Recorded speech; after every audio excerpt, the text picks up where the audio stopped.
Hello, everyone, and welcome to another passage. And it's a discussion. So we find out another passage, and the direction for question is answer the following question based on the information given below. Well, let's look at the passage. What does it say? The passage stated that the period between 1905 and 1927 witnessed a paradigm shift in physics, the quantum revolution. This revolution demolished our classical understanding of the material world. The comforting picture of the atom as a miniature solar system with electrons neatly orbiting the nucleus was caused obsolete, or you can say no use. So, no use. Its place emerged as a far more perplexing entity. Perplexing means called as a confused. Right? Confused the electron as a phantom, exhibiting paradoxical behavior or contrasting behavior. Experiments revealed that electrons could act as both particles, concentrated packets of matter, and waves, depending on the experimental setup. Crucially, no experiment could coax an electron to display both wave and particle nature simultaneously. Quantum mechanics, the new framework for understanding this microscopic realm, confessed its inability to definitively describe the essence of an electron. The unsettling implications did not end there.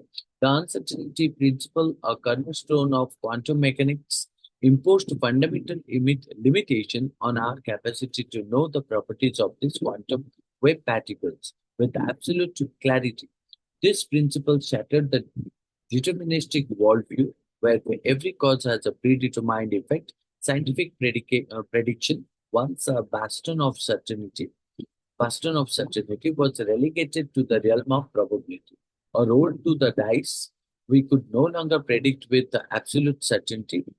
Instead, we could only assign probability to potential outcomes. As the pioneers of quantum mechanics grappled with the theory's profound implications, the interpretation of Danish physicist Niels Bohr rose to prominence.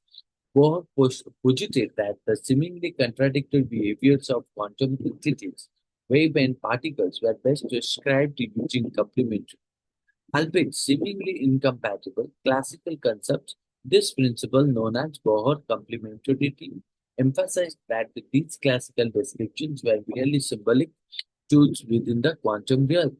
We were to choose the description, wave, or particle that best served the specific experimental context without imbuing the theory with undue literal meaning. Quantum mechanics, according to Bohr, did not attempt to unveil the ultimate nature of reality, which merely provided a framework for interpreting our experience of the quantum world as mediated by our classical instrument of observation.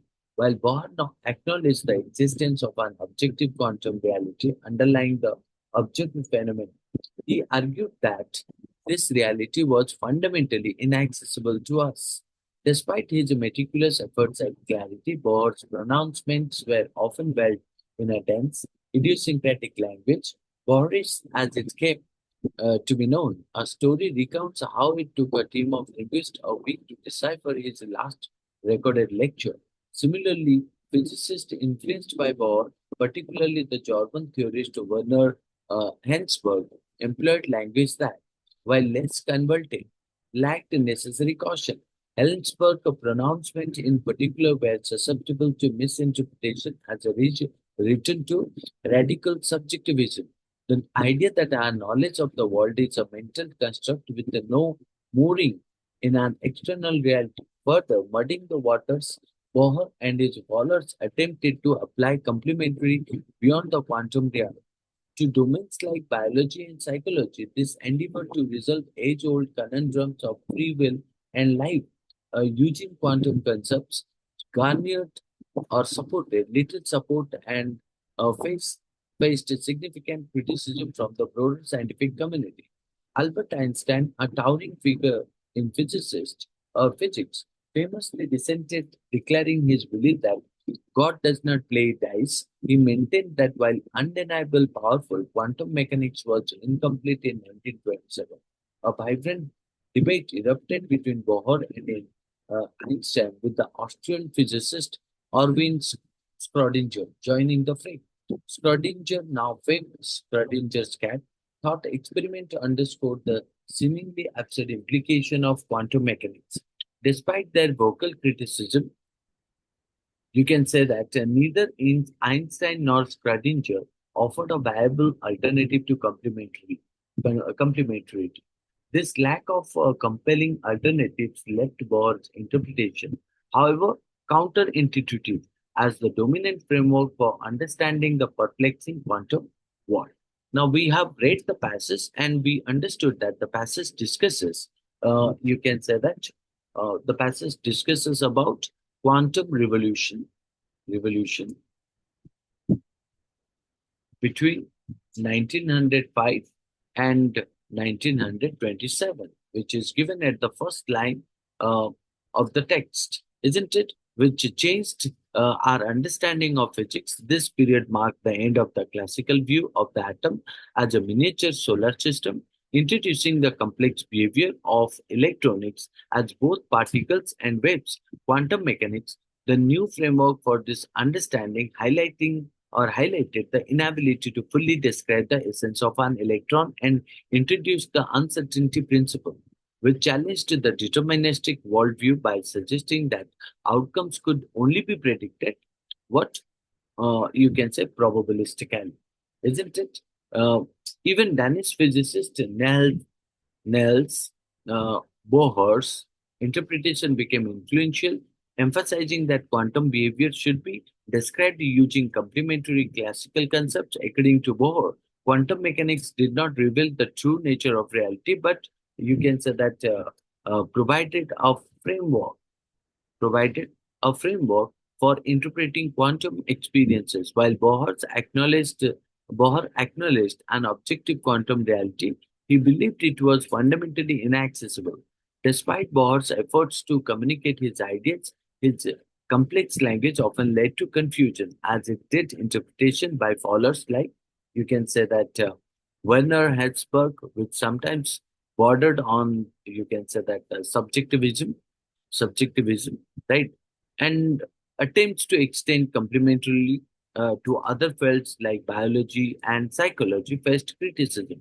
So, and finally, we talk about Albert Einstein's famously criticized quantum mechanics, declaring that it was incomplete. The debate between Bohr, Einstein, and Erwin Schrödinger, who introduced the Schrödinger's cat, uh, thought experiment highlighted the tensions within quantum theory. Despite criticism, Bohr's interpretation remained the dominant framework due to the lack of possible alternatives, isn't it? So that is what we draw from the passage, or we understood from the passage.